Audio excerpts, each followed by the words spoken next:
So somebody's doing $1,000 of damage for $5 worth of copper. Exactly. Over the past 5 years that I've been part of the association, I can point to numerous instances where it has happened throughout the city. The charging cable is typically copper inside, but it's not much. So for it to be theft, I think it's a misconception on behalf of the person that's perpetrating it. They think there's a lot more value in those cables than there actually is. It's only a couple dollars, but that cable to the owner of the charging station to replace is in the hundreds to thousands of dollars. The metal in the cables is a relatively small amount, and it is coated, which means it's not valuable. And it's also dangerous because they're high-powered electronics.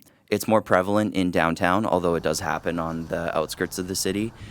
Ultimately, the impacts of this, when it happens, are felt by the EV drivers who rely on these stations to charge, and also on the owner of the station who has to get them covered and repaired.